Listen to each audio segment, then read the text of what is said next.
សួស្តីមិនដែលទស្សនានេះគឺជារឿងសំខាន់សេរីរៀបការក្នុងពេលថត live វីដេអូនៅក្នុង chapter ទី53តាមឡើងនៅសេរីរឿងដំបូងនារីម្នាក់នេះដែលជាអង្គរៈម្នាក់ក្នុងចំណោមអង្គរៈទាំង12នឹងបាននិយាយថាបើសិនជាមិនមែនដោយសារតែបញ្ញាដ៏ឆ្លាតវៃរបស់ដុកទ័រដែលបញ្ជូននាងមកទីនេះដើម្បីសម្អាតនៅវាលសង្គ្រាមនេះទេនោះនាងច្បាស់ជាត្រូវនិយាយលាទៅកាន់ពិភពលោកនេះហើយយន់ជូបាននិយាយថាមកសម្អាតវាលសង្គ្រាមតើដុកទ័រគិតថាបងប្រឡងហើយនឹងខ្ញុំនឹងមិនតាន់ខ្លាំងគ្រប់គ្រាន់ដើម្បីបំពេញនូវភារកិច្ចនារីសសនឹងក៏បានសេបបន្តិចហើយក៏បាននិយាយថាតែនាងមិនតាន់គិតចេញទៀតហេតុអីបានជាយន់ឡុងសុខចិត្តឈរមើលនាងប្រយុទ្ធជាមួយនឹងចាងធានតាវទៅយន់ជូបាននិយាយថានឹងដោយសារតែយន់ឡុងនឹងជឿជាក់ទៅលើសមត្ថភាពរបស់នាងនារីសសនឹងក៏បាននិយាយថាអូអញ្ចឹងហេតុអីបានជាគាត់មិនយកវិញ្ញាណពិសេសនោះទៅនៅពេលដែលគាត់អាចគ្រប់គ្រងទៅលើវិញ្ញាណពិសេសនោះបានហើយប៉ុន្តែគាត់បែរជាចេញទៅជំនួសវិញហើយមើលទៅយន់ជូដូចជាមិនមែនជាមនុស្សល្ងងទេគ្រាន់តែថានាងមិនចង់ជឿយន់ជូក៏ចង់សួរនារីសសនឹងបញ្ជាក់ក៏ប៉ុន្តែនៅពេលនេះនាងក៏បានកកឈាមដោយសារតែនាងនឹងរងរបួសធ្ងន់ពេកហើយក៏បានស្លាប់នៅលើដៃរបស់នារីសសនឹងទៅនាងបាននិយាយថានៅពេលដែលនាងឃើញយន់ជូមិនអាចកម្រើកបានជាបណ្ដោះអាសន្នបែបនេះនាងក៏ចាប់ផ្ដើមមានអារម្មណ៍ថាសោកស្ដាយប៉ុន្តែក៏មិនរំអីនាងមិនទុកឲ្យជីវិតរបស់យន់ជូត្រូវបាត់បង់នៅទីកន្លែងនេះទ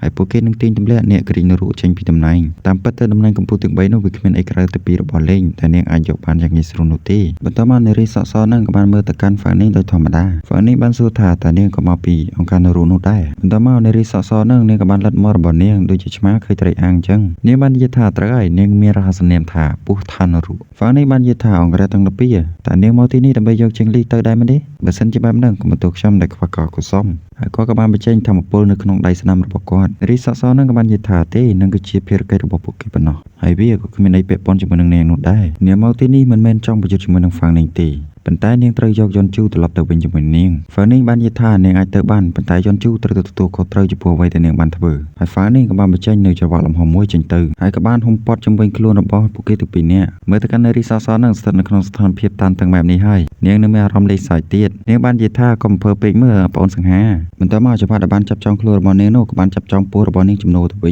ញហ្វានីបាននិយាយថាតែវាជាកម្មផលឬមកក៏វាគឺជាបច្ចេកទេសបំបែងភាគទៅតើវាជាអ្វីពិតប្រាកដទៅហើយនារីពូសសនឹងក៏បានចេញមកពីក្រោយខ្នងរបស់ហ្វានីនឹងបាននិយាយថាពួកគេនឹងប្រយុទ្ធគ្នានៅពេលដែលមួកចាប់ផ្ដើមទម្លាក់ពេលនោះនាងបានគៀកករបស់ហ្វានីហើយក៏បានលិតថ្មរបស់គាត់វាពិតជាធ្វើឲ្យអ្នកបម្រើម្នាក់នេះនៅពេលនេះហ្វានីក៏បានវាយប្រហារម្ដាយទៅក្រោយខ្នងរបស់គាត់ទៅហើយនារីសសនឹងក៏បានផុសចេញមកពីកន្លែងមួយទៀតនាងក៏បាននិយាយថាអ៊ុយពិតជាគួរឲ្យខ្លាចខ្លាំងណាស់ហ្វានីក៏បានគិតថាហេតុអីបានជាមានតែនាងម្នាក់នៅទីនេះអញ្ចឹងតើនាងបានយកយន់ជូដែលកំពុងតែរងរបួសធ្ងន់នឹងទៅលាក់នៅកន្លែងណាបន្ទាប់មកហ្វានីក៏បានប្រើប្រាស់នៅធម្មពលលឿនរបស់គាត់ស្ទុះចូលមកយ៉ាងលឿននៅពេលដែលនាងចង់ពាក់ព័ន្ធទៅហើយនោះអញ្ចឹងនាងមិនចាំបាច់ចាក់ចេញទេហើយគាត់ក៏បានប្រមូលធម្មពលចូលទៅក្នុងកណ្ដាប់ដៃរបស់គាត់និងបានវាយប្រហារចេញទៅប៉ុន្តែនៅពេលដែលគាត់បានវាយប្រហារចេញទៅនោះនារីសសក៏បានប្រែក្លាយទៅជាពស់ជាច្រើនបន្ទាប់មកនារីសសនឹងក៏បានបង្ហាញខ្លួនឡើងវិញរហូតដល់ទៅ3នាក់នាងបាននិយាយថាបរិសង្ហាត្រូវតែចេះទន់ភ្លន់ហើយនឹងត្រូវមានការអត់ធ្មត់នាងបាននិយាយថាហ្វានីនឹងមិនដឹងថាសមត្ថភាពរបស់នាងគឺជាសមត្ថភាពអ្វីទេអញ្ចឹងហើយតើគាត់អាចយកឈ្នះនាងបានដោយរបៀបណាទៅ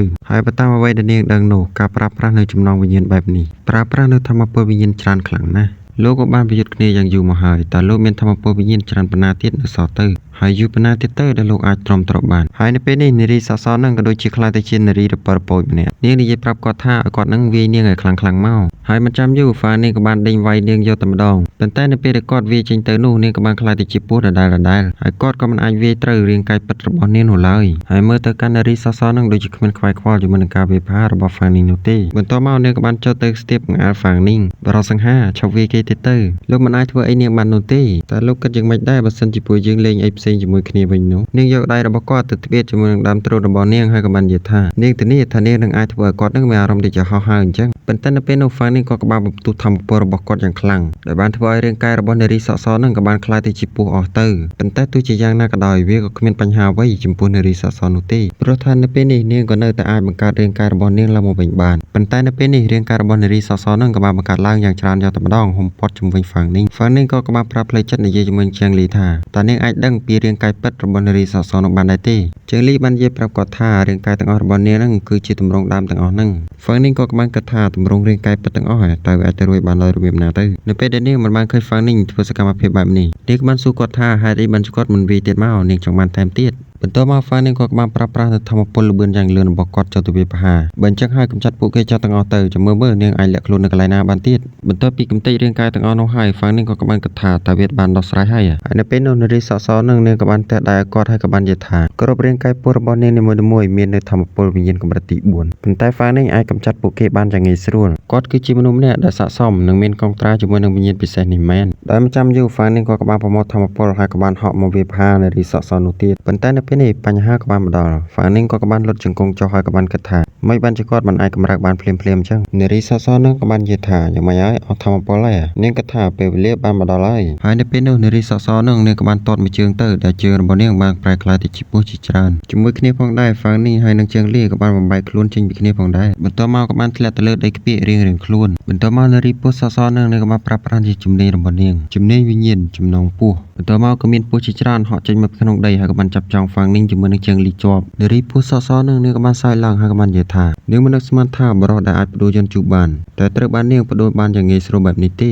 ហើយបើសិនជានាងអាចបំពេញនូវភារកិច្ចបន្ថែមបានយកវិញ្ញាណពិសេសនោះត្រឡប់ទៅវិញបាននោះសាស្ត្រាចារ្យនឹងផ្ដល់រង្វាន់បន្ថែមឲ្យនាងហើយត្រូវទេប៉ុន្តែនៅពេលដែលនារីពស់សសកំពុងតែសើចសប្បាយរីករាយលំពែងម្ដើមក៏បានធ្លាក់មកពីលើមេឃបោះពួយសម្ដៅទៅកាន់នាងហើយក៏បានចាក់ទម្លុះរាងកាយមួយនេះរបស់នាងបាត់ទៅចំណែកពស់ដែលនៅជុំវិញខ្លួនរបស់ជើងលីជាមួយនឹងហ្វានីងក៏ត្រូវបានស្លាប់ផងដែរហើយនៅពេលនោះក៏មាននារីម្នាក់ជាមួយនឹងបរិសម្នាក់ក៏បានចេញមកនារីម្នាក់នេះក៏បាននិយាយថាសុំទោសផងពួកយើងមកយឺតបន្តិចហើយនារីពស់សសក៏បានបង្កើតរូបរាងរបស់នាងមកវិញហើយក៏បាននិយាយថានាងមិននឹកស្មានទេថាក្រុមអ្នកប្រមាញ់ព្រលឹងបញ្ជូនមនុស្សមកទីនេះសោះហើយពួកគេទាំងពីរនាក់ហ្នឹងគឺមកពីក្រុមភ្លៀងនារីសក្រហមហ្នឹងក៏បានប្រើប្រាស់ធម្មពលស្រូបយករំពេញរបស់នាងមកវិញហើយបាននិយាយថាពស់ថានរកថ្ងៃនេះយើងនឹងចាប់ខ្លួននាងហើយនាំនាងត្រឡប់ទៅកាន់អង្គការវិញនារីពស់សសនឹងក៏បានថាបណ្ដាគិតបណ្ដាថាគេទាំងពីរនាក់គឺជាអ្នកប្រើប្រាស់សមត្ថភាពកម្រិតទី6ហើយក៏មាននៅបច្ចេកទេសព្រលឹងផងដែរជាពិសេសនោះគឺថាបច្ចេកទេសព្រលឹងរបស់ហុងជីគឺជាការវាយប្រហារយ៉ាងឥតខ្ចោះចំពោះបច្ចេកទេសក្លូនរបស់នាងហើយនៅពេលនេះនាងត្រូវការដកថយសិនប៉ុន្តែនៅពេលនេះនាងក៏ត្រូវបានបរិសម្នាក់នេះចាប់ជាប់អីគេនាងកំពុងតែចង់រត់បន្ទាប់មកបរិសម្នាក់ហ្នឹងក៏គ្រាករបស់នាងជាប់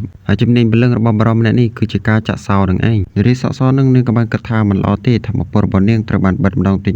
ហើយដូច្នេះហើយនាងត្រូវតែរំដោះខ្លួនរបស់នាងចេញឲ្យបានឆាប់បន្ទាប់មកនារីសសនឹងនាងក៏បានក្លាយទៅជាកូនពស់មួយហើយក៏បានហក់ចេញពីស្នៀតព្រលឹងដែលជាការចាក់សោរបស់បរិសនោះនៅពេលដែលនាងកំពុងតែរត់គេចខ្លួននោះនារីសក្រហមក៏បានបោះពួយលំពេរបស់នាងទៅដូចជាគ្រាប់ភ្លៀងយ៉ាងចឹងប៉ុន្តែនារីសសនឹងមើលទៅដូចជាបានគេចយ៉ាងងាយស្រួលបន្ទាប់មកធម្មពលមួយក៏បានផ្ទុះឡើងនៅលើអាកាសដែលបានធ្វើឲ្យនារីសសនឹងឃ្លាតទៅមួយចម្ងាយនាងក៏បាននិយាយថាព្រះហើយអាសម័យនោះមានរាងកាយពិសេសបន្ទាប់មកនារីសសនឹងនាងក៏បានប្រើប្រាស់នៅជំនាញវិញ្ញាណរបស់នាងពស់នាគរាជពីបហានៅពេលនោះក៏មានពស់យ៉ាងធំមួយបានផុសចេញមកពីក្នុងដីហើយហក់ទៅកាន់ពួកគេតែម្ដងហើយនៅពេលនេះនារីសក្រហមនឹងនាងក៏បានប្រើប្រាស់នៅស្នៀតលំពេរបស់នាងហើយក៏បានកាប់ពស់នឹងឲ្យដាច់ជាពីរបាត់ទៅនៅពេលនេះនារីសសនឹងនាងក៏បានអ៊ីវយកយន្តជូរដើម្បីគេចខ្លួនហើយនាងក៏បានដកយកបាល់ទេលេផតចេញមកល្អណាស់នៅពេលនេះខ្ញុំនឹងទៅវិញសិនហើយហ្វាំងនេះបានឃើញនារីសសនឹងរៀបនឹងចាក់ចេញហើយក៏បានគិតថាវាគឺជាវត្ថុទេលេផតនោះម្ដងទៀតហើយតែយើងនឹងគ្រាន់តែឈរមើលពួកគេរត់គីម្ដងទៀតតែមុនពេលដែលនាងទៅនារីសសនឹងនាងក៏បាននិយាយថាហ្វាំងនេះមែនទេលោកគឺពិតជាមនុស្សដ៏គួរឲ្យចាប់អារម្មណ៍មែនប៉ុន្តែនៅពេលនេះនារីសសនឹងនាងក៏បានភ្ញាក់ផ្អើលបើកភ្នែកធំព្រោះថាហ្វាំងនេះគឺកំពុងតែចាប់ដៃរបស់នាងហើយក៏បានផ្អាកពេលវេលារបស់នាងហ្វាំងនេះបាននិយាយថាទេនៅពេលនេះនាងមិនអាចរត់គេចបានទេហើយមកដល់ត្រឹមនេះសាច់រឿងនៅក្នុង chapter នេះក៏សូម slash ត្រឹមប៉ុណ្ណេះសិនសូមអធិស្ឋានចំពោះកំហុសឆ្គងនិងអរគុណចំពោះការទស្សនា